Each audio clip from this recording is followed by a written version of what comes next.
Assalamualaikum warahmatullahi wabarakatuh. Waalaikumsalam. Kembali lagi bersama kita di Darul Quran Channel dengan program terbaru, bukan terbaru, masih lama, ngobrol nikmat orang makrifat. Mantap. Jadi narasumber kita pada malam hari ini termasuk yang harus kita hati-hati nanti ketika iya, karena ini menyangkut nasib kita ke depan. Nasib kita bisa jadi nanti kalau kita salah ngomong, iya, ini bisa dideportasi nanti. Deportasi dipindah ke Tepus sana. Iya. Karena tapi sangat menarik sekali tema yang akan kita angkat pada malam hari ini, loyalitas dan totalitas. Karena narasumber pada malam hari ini termasuk sabiqunal awalun minal santri. Ya, jadi termasuk santri-santri yang sudah lama, termasuk yang termasuk babat alas. Nanti kita kupas bagaimana mereka bisa sampai sejauh ini, karena memang loyalitas dan totalitas itu menurut saya seperti dua sisi mata koin itu. Jadi tidak bisa terpisahkan, karena mungkin untuk beberapa orang suatu pekerjaan itu tergantung orientasi. Kalau orientasinya itu berupa uang atau berupa jabatan, nanti dia akan sangat mudah sekali goyah. Tapi memang ada beberapa yang ini sangat ini yaitu kalau pekerjaan ini tidak hanya orientasinya tidak hanya berupa material, tapi juga jadi ini mungkin tidak berbasis profesi, tapi memang pekerjaan ini adalah panggilan. Banyak sekali contohnya seperti di kita di Indonesia, di Jawa itu ada di keraton itu namanya abdi dalam, itu kan memang bukan profesi tapi itu panggilan. Terus ada juga kalau di Eropa itu di Vatikan itu ada garda, ya ada namanya garda Swiss. Itu memang dia bukan profesi tapi memang panggilan orang-orang yang, jadi memang yang masuk di dalam garda Swiss itu orang-orang yang iman dan takwa kepada agama Katolik. Nah, jadi memang banyak sekali ya. Tapi ini dengan sistem seperti itu sangat efektif untuk merekrutmen atau apa ya sifatnya. Jadi Bapak membedakan bahwa ini adalah profesi. Jadi ini adalah pekerjaan panggilan, bukan profesi seperti ini. Lebih jelasnya nanti kita ngomongin masalah makna sebenarnya dari khidmah itu seperti apa, dan tentunya maknanya khidmah itu harus kita tanyakan kepada orang yang benar-benar sudah melakukan khidmah itu sejak lama. Jadi kalau kita melihat di pesantren itu ada santri ketika sudah selesai belajar itu biasanya sama Bapak Kiai disuruh khidmah dulu. Entah itu nanti disuruh menjaga toko, kemudian resik-resik, ada juga yang disuruh masak di dapur, kemudian momong putra-putrane Kiai, itu juga termasuk bagian daripada khidmah. Dan ingat ya, itu tidak dibayar. Jadi khidmah itu tidak dibayar. Tapi syukur-syukur. Nah, biasanya kalau biasanya terus dikasih. Ya, maka mungkin hanya sekedar bisaroh, hanya untuk penyemangat saja, mungkin dikasih sarung, nggak sampai terus dikasih uang, itu tidak. Jadi murni di pesantren itu memang diajarkan khidmah. Nah, ya, jadi memang khidmah itu kan hanya dikenal di dunia pesantren. Nanti kemungkinan yang melihat kita itu kan juga orang-orang di luar pesantren. Nanti kan mungkin dalam sisi bahasa itu kan cuma berbeda dalam sisi bahasa, tapi secara konteks itu sebenarnya sama, mungkin dapat diadopsi karena memang khidmah itu kan hanya dikenal di pesantren. Ya. Seperti itu. Ya, lebih jelasnya nanti kita tanya-tanya kepada narasumber kita. Saya ini disuruh gojlok ini tadi. Tapi saya nggak mau gojlok narasumbernya tadi. Saya mau gojlok tukang gawe wedangnya ini. Sudah saya lihat kan berapa kali ini, tapi tetap aja yang keluar kayak gini terus.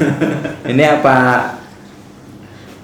sutradaranya atau memang kemiskinan ini yang menerpa kita saat ini? Mendekati pertengahan Ramadan tuh biasanya semakin Iya, surut, no. semakin surut. Jadi seperti ini jamaah ya, tarawih itu. Ya ini jadi kayak nasibnya terawih ini. Udah. Awal-awal tuh dulu itu bagus. Moodnya itu bagus. Ya, bagus. Di tengah-tengah itu nanti mungkin akhir-akhir itu bagus lagi. Mungkin ya. Jadi ini kan panah pertengahan tuh jadi semangatnya tim broadcasting ini kayak semangatnya terawih. Iya. Ada istilahnya tuh fluktuatif. Iya. Naik turun. Iya. Nah, daripada kita penasaran siapa narasumber kita, mari kita panggil. Inilah dia, Bapak Arianto PP, atau biasa PP itu maksudnya Purbo Prasetyo ya, bukan foto profil ya. Inilah beliau, Bapak Arianto Purbo Prasetyo. Dan satunya yaitu Pak Ahmad Zainuddin.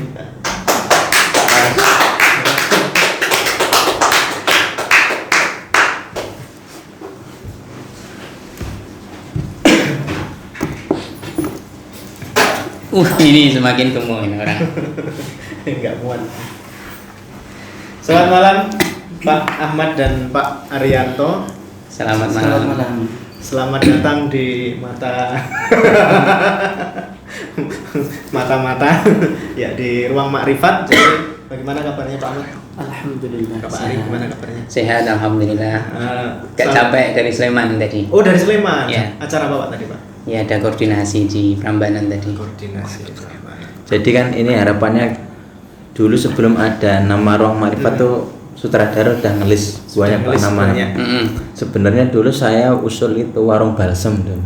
Kenapa saya warung balsem itu kan jadi di sini tuh kayak bakul balsem. Balsem itu kan kalau kita pakai itu seger, cerah. Jadi tapi kalau sudah efek balsemnya hilang, jadi puyeng lagi. Mungkin kayak gitu. Jadi karena mungkin di sini narasumbernya yang kita undang itu hebat-hebat. Jadi harapannya kita itu di sini tuh mendapat pencerahan, walaupun nanti setelah keluar Ngeblank lagi. iya, tapi paling tidak dalam satu hari itu kita ada pencerahan. Oke. Saldo terakhir Pak Ahmad Zainuddin.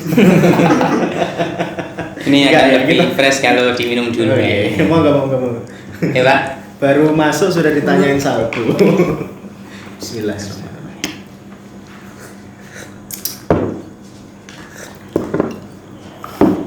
Oke, dimulai dari Pak Ari dulu. Monggo Mas Chandra. Jadi Pak Ari ini mungkin sudah kenal semua untuk yang di komunitas Darul Quran. Beliau ini ketua yayasan kita, makanya tadi yang saya wanti-wanti kepada Mas Bari untuk hati-hati. Hati-hati. Tapi lebih yang spesifik ini kita akan mengupas atau kita akan menggali dalam informasi tentang bagaimana sampai saat ini Masih masih dengan setia seperti saya ungkap tadi, bahwa ini mungkin kalau saya menilai ini bukan profesi tapi mungkin karena panggilan, tapi ya nanti kita konfirmasi langsung. Ini kan termasuk asabiqunal awalun, jadi termasuk santri-santri awal, jadi yang tahu tentang sampai latar belakang itu kan dari proses. Kalau kemarin ada yang komen itu pondok itu dari proses ya ibaratnya dari konservatif atau dari tradisional ke modern atau sampai bertahan, dan apa tips-tipsnya. Soalnya kan menurut saya itu sekarang sudah terdegradasi. Jadi santri-santri yang mondok saat ini itu kan dalam menilai khidmah itu kan tidak terlalu penting, padahal khidmah itu sangat penting sekali, terutama dalam dunia pesantren ya. Jadi mungkin malam ini kita akan mengupas tentang itu. Jadi mungkin tipsnya ada, terus mungkin nanti saya mau nanti cerita sedikit-sedikit lah dulu awal pertama kali mondok, terus perjalanan sampai ada lembaga-lembaga itu kan termasuk berarti kan yang babat alas, karena mendirikan lembaga itu kan tidak mudah. Terus dengan intinya suka duka selama di pondok pesantren, karena sebenarnya kurang satu yang narasumbernya yang kemarin kita singgung. Jadi anak pertama, anak kedua dan anak ketiga. Anak pertama, anak kedua dan ketiga. Mungkin ini saya persilakan Pak Ahmad atau Pak Ari untuk memberi komentar tentang Ya itu tadi. Ya, Tentang mungkin hikmah. tentang awal kali Awal berkali, mungkin masuk tahun Ya. berapa? Pak? Baik, saya masuk Darul Quran 2000 Betul, 2000 pas ya? 2000 pas. Jadi dulu istilah apa era milenium Milenium. itu pertama kali, jadi saya pondok pesantren ini berumur 1 tahun saya masuk. Tapi sebenarnya masih lebih duluan Pak Ahmad ini di samping kanan saya. Ini lebih senior daripada saya. Lebih lama dari saya di sini.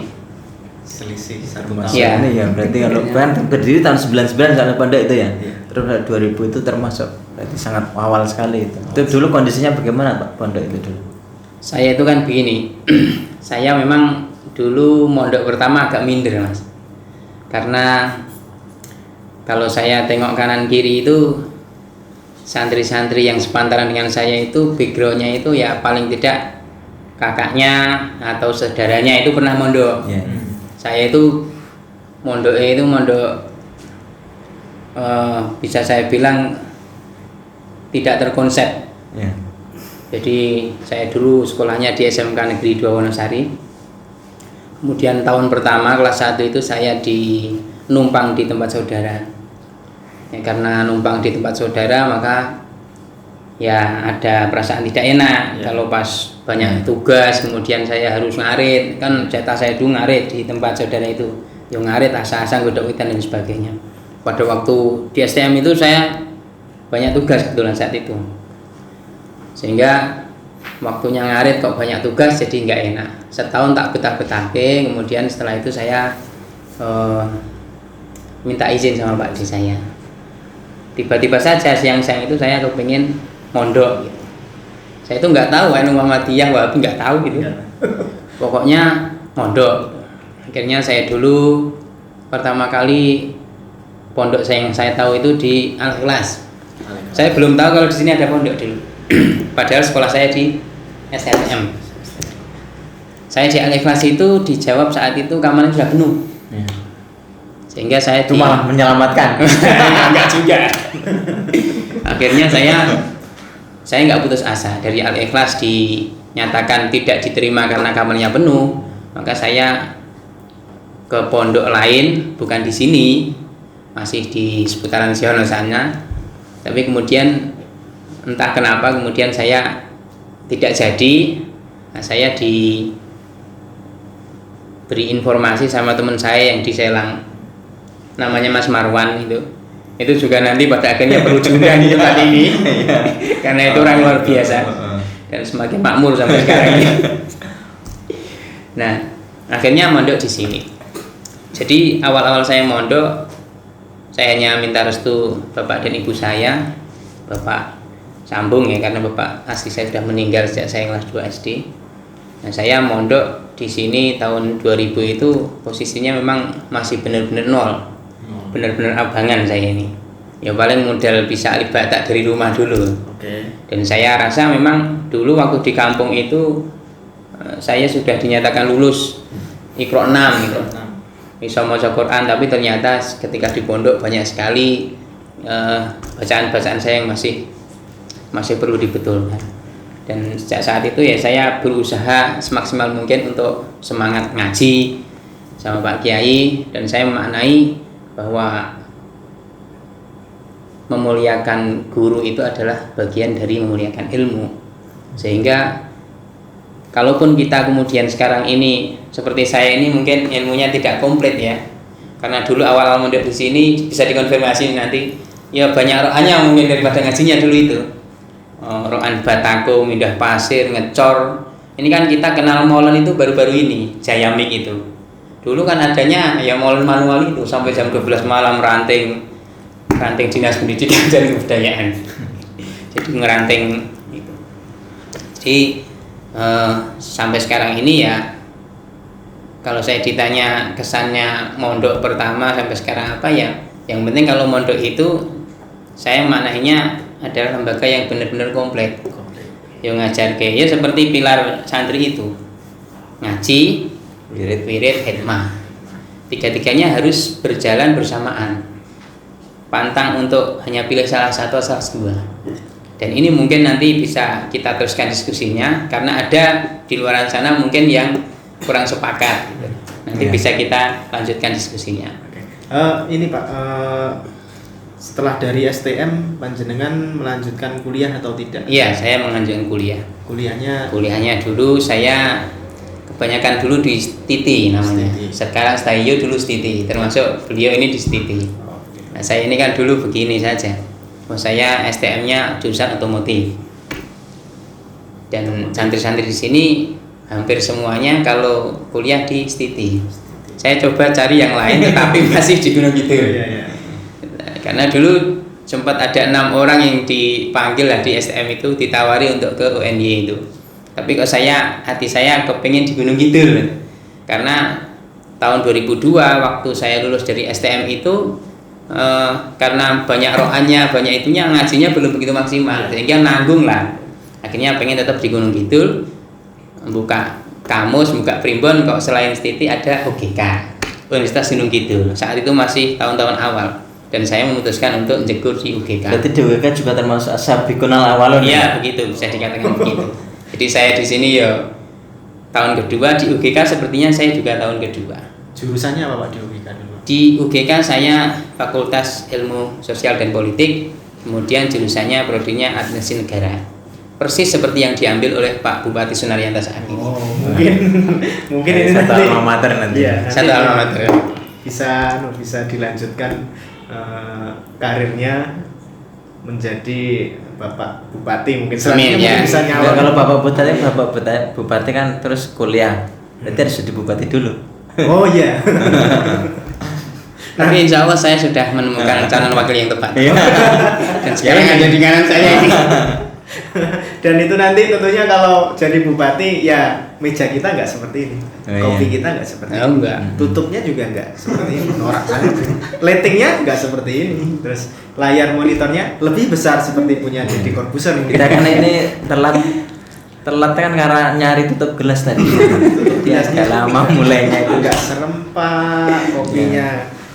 Tapi alhamdulillah kita sudah. Tapi nggak apa-apa karena warna-warni kan menandakan kita berwarna ini kan, jadi alhamdulillah ya. udah dapat kopi.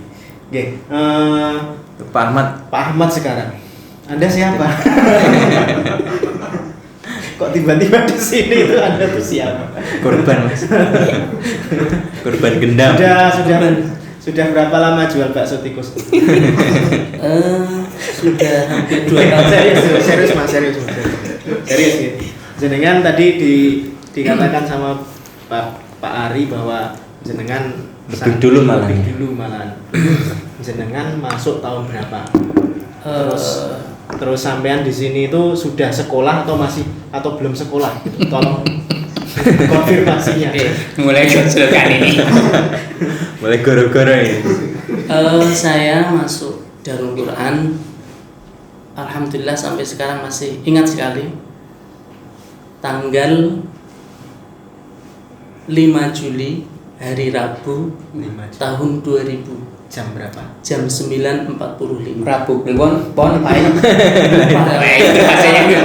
Pasarannya lupa.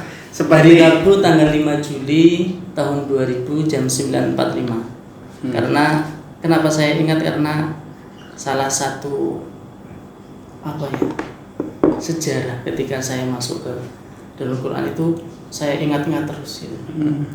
itu bahkan begini Pak Ahmad, sampean masuk hari Rabu ya ini ya. Iya. Hari Rabu itu bahkan di kitab Hari yang paling baik. Muta'alim tuh Iya. disebutkan ma min syai'in budi'a yaumal arbi'i illa waqad tamma. Tidak ada segala sesuatu yang dimulai pada hari Rabu kecuali akan berjalan dengan sempurna. Masya Allah. Luar Tabarakallah. biasa.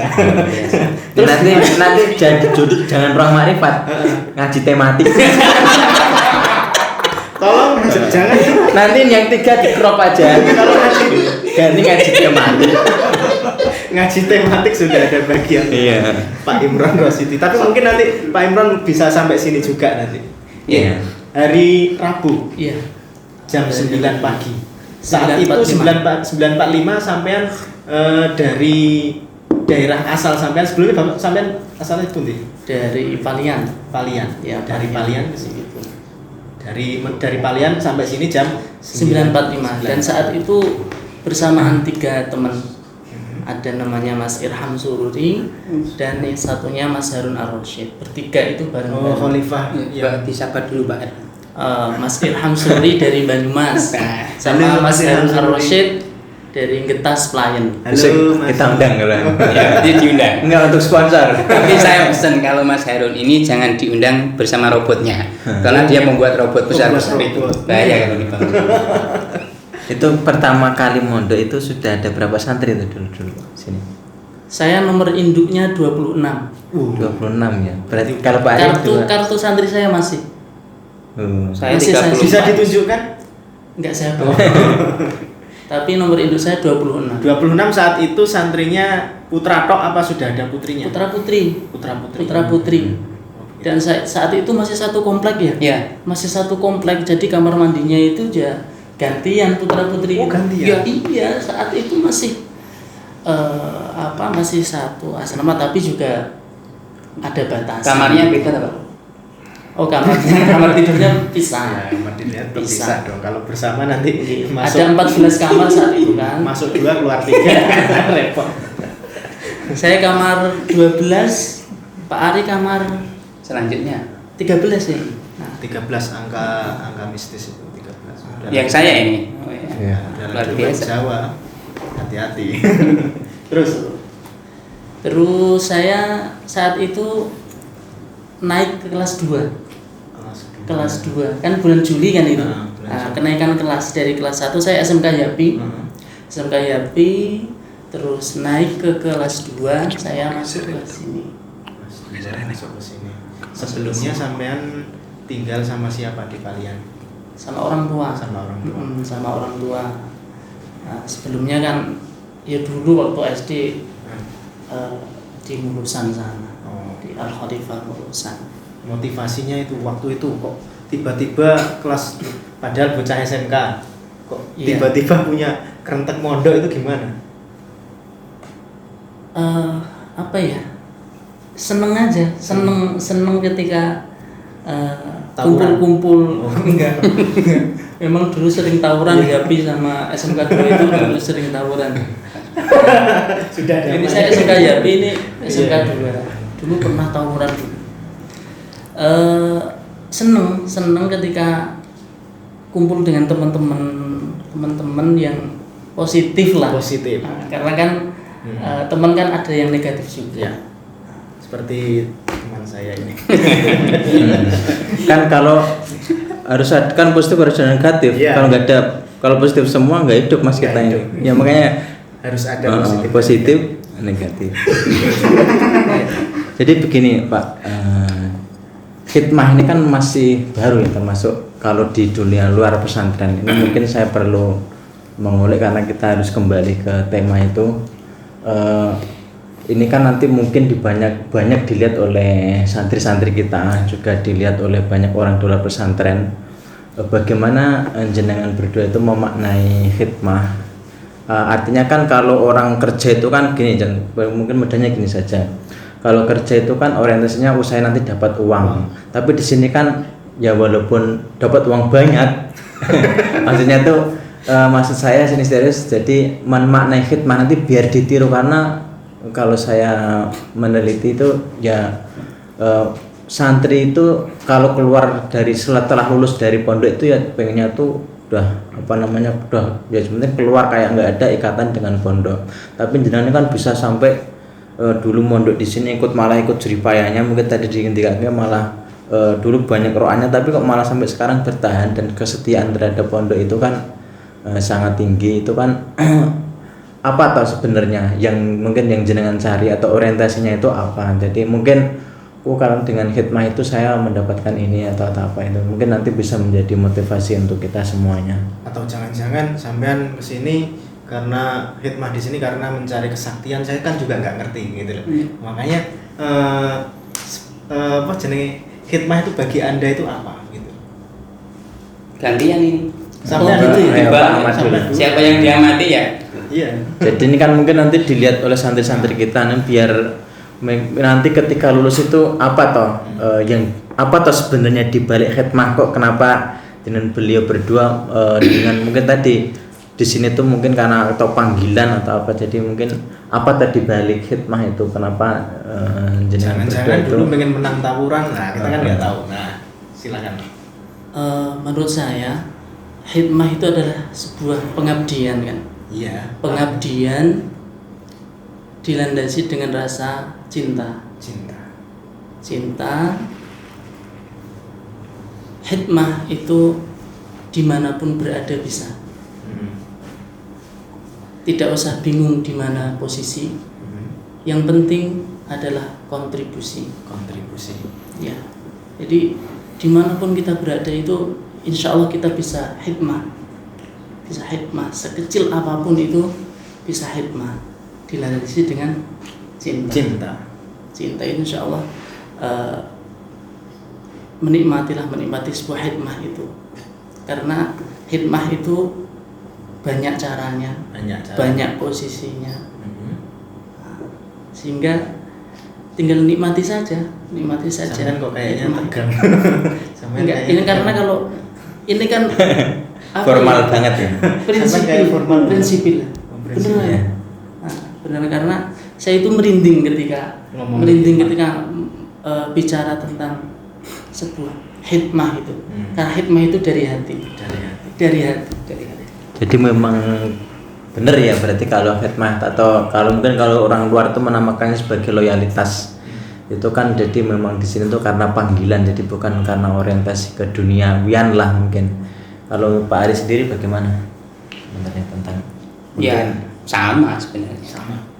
Jadi bukan posisi tapi kontribusi tadi. Bagaimana kita berusaha untuk semaksimal mungkin mendharma baktikan apa yang kita miliki, apa yang Allah titipkan pada kita ini untuk kepentingan-kepentingan yang lebih bermanfaat dan maslahat bagi orang banyak. Jadi di hikmah ini kan tantangannya kita kadang-kadang kepentingan pribadi, kepentingan keluarga ini agak tergeser kadang-kadang. Tapi itu tantangan. Kalau kita bisa menjalani dengan baik, insya Allah ya lolos.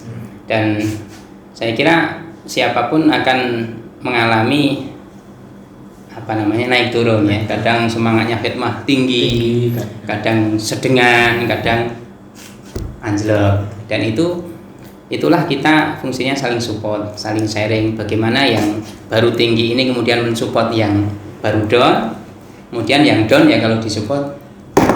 Jadi saya sepakat, tidak pandang posisi tapi bagaimana kontribusi kita. Oke. Darul Quran pada waktu itu tentunya tidak sama dengan sekarang, dengan keterbatasan fasilitas dan lain sebagainya. Kemudian sampai Darul Quran itu sebesar yang sekarang, atau mungkin di pesantren-pesantren lain juga sama, dari yang dulunya nggak punya papan tulis, dulunya nggak punya bangku, sampai sekarang bangkunya turah-turah kayak gitu. Nah, ini ada stigma masyarakat yang pernah saya dengar bahwa ternyata masyarakat itu, enggak semua, sebagian dari masyarakat menganggap bahwa pesantren itu adalah lahan bisnis.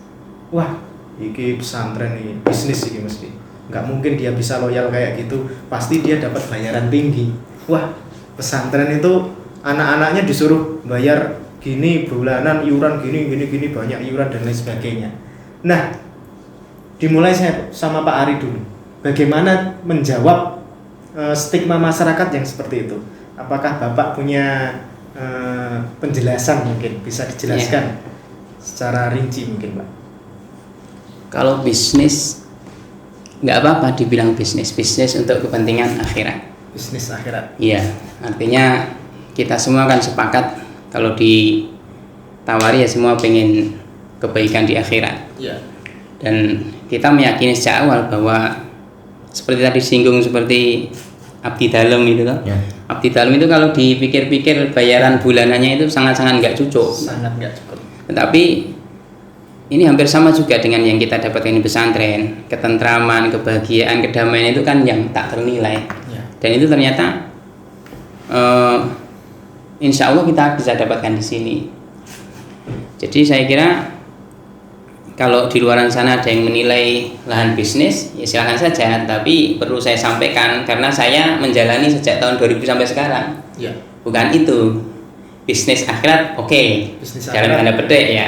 Tapi kemudian kalau bisnis duniawi itu menurut saya ini bagi orang-orang tertentu saja dan mereka mungkin belum masuk ke dunia ini, ke dunia pesantren ini. Kalau masuk kemudian bisa diadakan program lagi Mas Zabi, kursi panas ya. Saya dan orang yang bicara begitu welcome, silahkan. Kita akan ngomong apa adanya. Biar begini, tidak terjadi satu informasi yang timpang gitu loh. Ya, jadi harus diimbangi untuk meyakinkan bahwa ternyata tidak seperti yang mereka anggap, tidak seperti yang mereka duga yang terjadi. Bahkan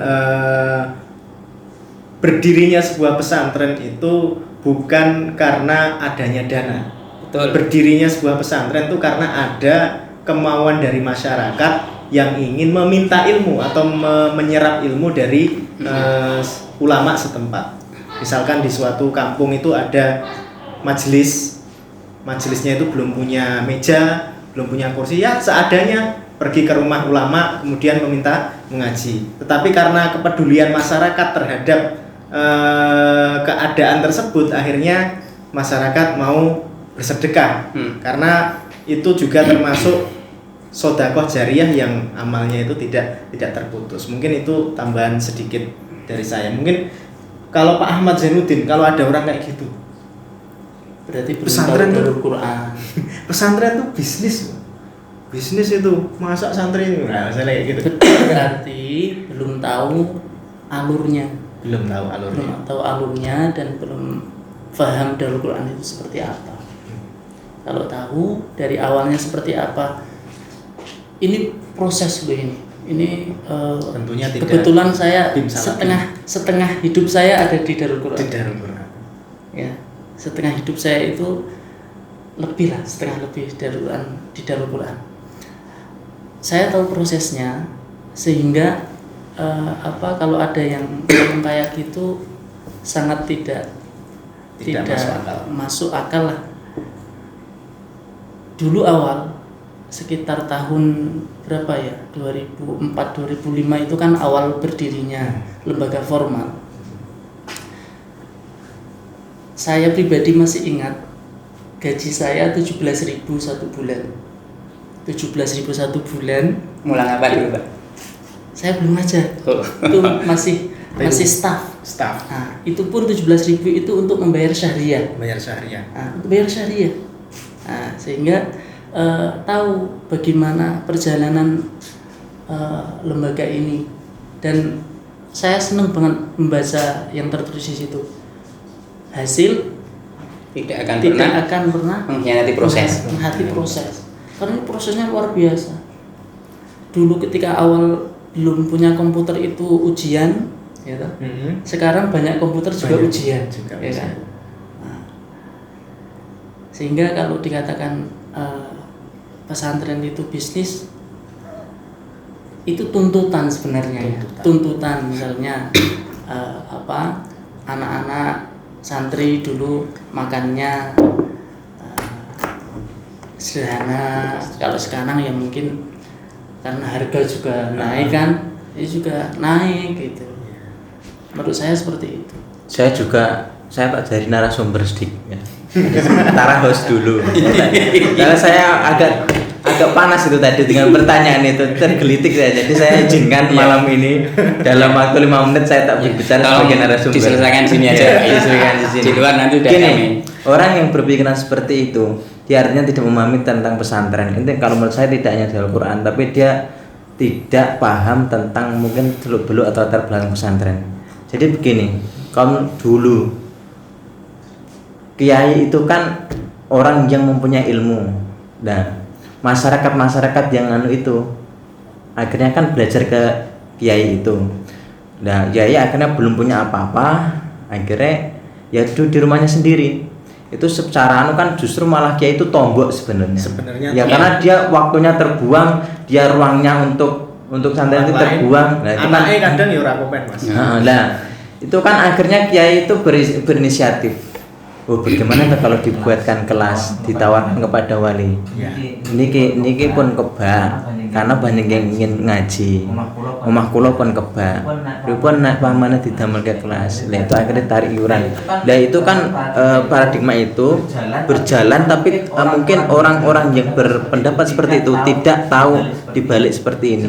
Sebenarnya itu apa namanya, seperti tadi, kenapa kok pondok tidak nyepondok, bahkan semuanya itu kita itu nggak ada mas yang gratis. Ilmu itu justru malah sesuatu yang patut dihargai tinggi. Sayyidina Ali Iya. ketika menghargai ilmu, dia akan beberapa ribu dinar tidak akan cukup untuk membayar ilmu, sekalipun jiwa dan ragamu kamu berikan. Iya, itu kalau menurut saya itu dia mungkin kalau orang pesantren itu sangat keterlaluan kalau mempertanyakan sampai itu. Kalau itu bikin pesantren menanyakan contoh di sini Pak Mane jadi mungkin di pesantren itu kok sekarang itu sebagai lain bisnis, itu mungkin dia sudah keluar dari koridor, dia tidak paham tentang pesantren itu. Saya bersedia nanti diundang di sini, akan saya nanti. Iya. Karena saya tidak setuju itu dia mungkin nggak paham tuh tentang pesantren itu. Jadi saya soalnya tergelitik dengan orang-orang seperti itu. Jadi itu kan kita sekarang tuh jadinya mesake para kiai itu loh, karena mereka itu sebenarnya itu sudah tombok loh, dengan gini itu sudah tombok sebenarnya para kiai itu. Kita tuh sebenarnya harus berterima kasih karena mau mendermakan ilmunya itu kepada kita itu ya diala-ala saja kan. Kalau ngaji kan harus memakai sapu mas, jadi karena tidak ada yang gratis. Bahkan ilmu itu sebenarnya lebih tinggi daripada layanan lain loh, kesehatan. Soalnya kalau ilmu itu kan yang berkaitan dengan roh kita, yang menunjukkan kita manusia atau bukan. Tanpa ilmu itu kan kita hanya hewan mas sebenarnya, ya kan? Hanya daging laku lah ibaratnya, daging ngombe wedang itu aja. Lalu tanpa ilmu intinya gitu, tanpa kiai, tanpa pesantren kita tuh hanya daging melaku mas. Gur daging golek duit, turu golek duit, mati gelimpung kayak gitu. Jadi saya kembali sebagai host. Pertanyaan ini Pak, mungkin karena waktu sudah mepet ini, saya ingin tanya ini apa namanya, karomah atau apa ya, yang pernah dirasakan, mungkin ini kan bersifat individual. Contoh dengan khidmah ini dulu, ini cuma contoh saja, apa namanya, dengan khidmah ini kalau saya ya Pak, saya tuh di pondok itu dulu tuh saya nggak tahu Pak daerah Gunung Kidul itu. Dulu tuh saya nggak tahu daerah Pelayan. Tahunya Pak suruh mengambil Tiger itu baru tahu kalau ada yang namanya Desa Banyusoco itu. Itu kalau menurut saya itu apa namanya? Jadi dengan khidmah itu saya itu menjadi mungkin manfaat itu loh bagi saya itu. Nah, mungkin kalau menurut pengalaman jenengan pribadi masing-masing itu tentu ya dari barokah ke keluarga atau menjadi lebih tentram atau apa. Jadi manfaat yang diterima dengan khidmah itu apa, atau karomah atau apa yang mengistilahkan itu. Hasilnya mungkin. Mari dulu. Oke. Satu kata mungkin yang karena memang ini sulit dijelaskan kadang ya. Jadi ya ketentraman itu saja. Ketentraman. Saya memang tahun 2000 masuk, kemudian dulu mungkin Pak Ahmad masih ingat kita rintis DPM 24 Peduli Ma'had.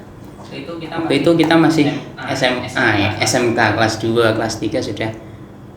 Padahal itu percetakannya masih adanya di Kamajaya dulu Pak, di Baliharjo. Belum ada motor di sini. Kita masih harus jalan ke itu Agus Salim, kemudian cari Kobutri saat itu. Bukan saya ingat betul pernah keluar dari percetakan Kamajaya pada waktu konsep brosur dompet Peduli Ma'had itu pada waktu habis hujan. Saya tidak tahu belakang saya ada truk. Kemudian disalip truk pas air genangan itu. Waktunya bos aku ya saya. Jadi ning kok putri iki karo legen. Jadi begini. Saya kan sampai sekarang alhamdulillah kalau misalnya ditanya khidmah itu dengan khidmah apa yang Anda rasakan dan tujuan Anda apa? Itu saya memang tidak begitu bisa menjelaskan secara luas, tapi yang tadi saya bilang ketentraman itu enggak ada nilainya, enggak bisa dinilai. orang sekaya apapun kalau nggak tentrem sama saja. Orang setinggi apapun jabatannya nggak tentrem ya sama saja. Dia hanya seakan-akan membohongi diri saja. Saya dulu 2003 masuk disuruh ngurus KPIH. Dulu ya bukan saya sekretaris atau pembina atau ketua pembimbing KPIH, bukan. Waktu dulu kita masih punyanya langgar, belum punya masjid ya dulu Pak Ahmad. Jadi dulu itu langgar kita gedek Pak, masih gedek. Kalau pas hujan ngalamat oleh jamaah rodo dadak ngepel dhisik. Dulu sekarang namanya Awaliyah ya. Itu dulu langgar gedek Pak. Gendengnya juga masih terontong-terontong. Makanya saya bilang pesantren ini fitrahnya memang santri dulu, ada pengajian baru bangun. Bukan magrong-magrong dulu, nyebar brosur, cari siswa, cari santri, bukan. Dan di sini kami menyaksikan sejak awal begitu ritmenya. Jadi begitu Pak Slamet, semoga Allah Subhanahu wa taala menerima beliau. Pak Slamet itu wakaf 13 ruang kamar itu kemudian dipakai, kan butuh musola. Awalnya ada musola ya dulu kecil, tapi kemudian sudah enggak nampung lagi, buat musola yang lebih besar untuk pengajian masyarakat dan juga santri. Itu masih gede-gede. Kita ngalir saja, kita nikmati saja. Alhamdulillah. Meskipun dulu fasilitasnya serba kurang, tetapi ketentraman itu ada. Ketentraman itu kita jalani sampai sekarang. Kalau melihat karir panjenengan tadi kan kuliah di STITI di GK jurusan Visipol. Iya. Itu sebenarnya karir jenengan itu sebelum memutuskan untuk hikmah itu pengen jadi apa jenengan dulu? Saya pengen jadi orang kaya, pengen gini, pengen jadi bupati dulu loh Pak. Saya dulu gini Pak, saya orang desa Rudok ya, daerah Panggang sana. Saya dulu ndelok TV ngono kuwi, ngerti wong dasi berdasi nang nggon meja nulis ngono kuwi seneng. Jadi ditakoni pengen dadi apa kuwi ra iso jawab, tetapi angan saya ning kantor nulis ngatur wong gitu lho. Radong kuwi jenenge apa piye? Lah saiki ya alhamdulillah dene meja Pak Chandra. Dasi ya nek gelem nganggo duwe. Jadi saya dulu simpel seperti itu. Tapi kemudian setelah masuk otomotif SMK saya sempat ogres. Iya tadi montir sesuk ingat dulu cita-citanya pengen naik sepeda motor, rambutnya panjang, kacamata hitam. Nah, itu betul. Cerita sama saya. Jadi saya memang sampai malu sampai sekarang. Biyen cita-citamu dek cilik opo, kayak saiki dadi opo. Jalannya itu kan enggak jelas saya itu. SD, SMP negeri, STM otomotif, UGK politik, Visipol enggak jelas. Tapi ya nikmati saja. Saya kan prinsipnya kalau di pesantren saya kira kita semua sudah tahu. Kalau kiai nyuruh, insya Allah beliau sudah mempertimbangkan. Gimana kita seorang santri ini berusaha, bagaimana yang nyuruh kita itu tuman nyuruh kita lagi. Gitu.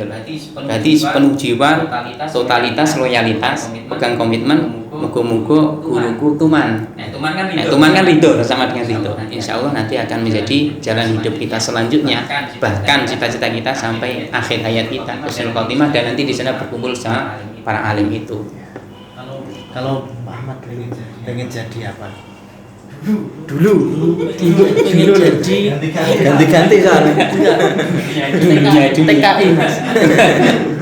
Beneran nggak ini jadi TKI? Beneran kan dulu sekolahnya di STM, di SMK itu pengen kerja ke luar negeri. Oh, stereotipnya ya. dulu kayak gitu ya. Makanya lulus SMK itu kan sempat bingung gitu kan. Saya kan berhenti 2 tahun baru kuliah. Dulu umumnya masih kebanyakan kalau SMK itu kerja gitu ya. SMK itu kerja kemana? Kerjanya ke luar negeri. Dulu sempat berpikir seperti itu. Nah, terus kalau menurut saya bukan karomah ya. Apa ya Pak? Nanti orang nemu. Pertolongan atau apa ya? Sing dengan khidmat itu tapi apa ya? Manfaat atau hampir sama dengan jenengan tadi. Saya sama Pak Ari itu kan termasuk awal-awalnya grup Hadroh, ya kan? Barokahnya sholawat, barokahnya Abina, itu bisa mengelilingi Gunung Kidul. seluruh Gunung Kidul, semua kecamatan di Gunung Kidul insya Allah sudah pernah disolawati dari grup Hadrah Darul Quran. Ini fun fact ya bahwa Pak Ahmad Zainuddin Dan ini Pak Ari suaranya juga. bagus. Pak Ari juga Mas, belum tahu ya. Saya penerbang, Pak. Penerbangnya. Vokal juga. Vokal juga dulu. Kalau pas kepepet, backingnya nggak ada itu bisa. Saya itu Karena sudah menjadi Bapak Kepala Yayasan. Nggak ada Pak di sini kan, kepala yayasan itu. Oh, nggak ada. Nggak ada. Adanya ketua. Ketua. Akhirnya suaranya dibelet. Jadi itu barokahnya sholawat sama dulu Abi kan mujahadah tikul awabin, terus saya seneng banget membawakan bukunya beliau ya sama Pak Riz. Terus setiap mujahadah dari belakangnya Abi itu momen-momen yang luar biasa. Di samping pasti dapat snack dan makanan. Iya. Thank juga itu beliau. Itu pasti. Nah, terus terkait dengan tadi Pak Ari jadi vokal sebenarnya duduknya ini salah ini. Saya harusnya sini. Betul. Ini masih ingat sampai sekarang. Boleh dilihat di video-video. Oh enggak, memang foto presiden juga gitu Pak. Kanan tuh presiden. Ini duduknya salah sebenarnya. Nah, saya harusnya sini, Pak Ari. Kenapa? Coba dijelaskan. Kenapa saya di sebelah kanan jadinya? Kurang tahu ya saya. Karena saya yang agak responsif yang ini. Sama saya juga yang responsif. Makanya kita pernah sepakat dulu. Nanti salah satu cita-cita tambahan kami. Kalau Pak Ahmad jadi bupati, saya wakilnya. Kalau saya bupati, Pak Ahmad wakilnya. Ini nomor coblos nomor sekian. Sekian Pak, pernah juga ya. Kita tentunya juga ikut mendoakan ya, semoga Terkabul bisa jadi bupati. kita nggak tahu ini rekaman ini, barangkali rekaman ini nanti didengar oleh malaikat kan kita nggak ngerti. Malam Jumat ya. Iya, malam Jumat. Angker ya. Angker sekali. Oke. Masih ada lagi nggak yang mau ditanyakan Mas Chandra? Banyak sebenarnya, seperti itu dan tulisannya N. Nanti saya di N gini nanti kita undang lagi aja. Ini udah kesini udah ngelesiin tadi udah suruh N gitu. Sampai apa aku yang closing? Oh, jenengan kan saya udah bukan. Ya, terima kasih sudah menyaksikan Ruang Makrifat, dan jangan lupa untuk dukung kami dengan mensubscribe Darul Quran channel. Kita tahu jumlah santri kita, tapi yang subscribe kok cuma segitu aja gitu loh. Kita tahu sampean punya grup-grup WhatsApp, grup rasan-rasan, grup arisan itu yo. Nek sampean ora pengen delok yo, paling enggak lah linknya di-share gitu loh. Jadi nanti yang nonton tuh banyak. Dan kalau yang nonton banyak, kita juga jadi semangat ngundang narasumbernya yang menarik gitu. Terus jangan lupa di like video ini kalau kalian suka, dislike kalau nggak suka, cantum bawah, berikan komentar terbaik Anda di kolom komentar, kemudian share linknya, share videonya ke grup-grup yang ada di HP-mu, kemudian akhir kata ngobrol nikmat, ruang makrifat mantap. Assalamualaikum warahmatullahi wabarakatuh. Waalaikumsalam warahmatullahi wabarakatuh. Gang iki aku jadi bingung karena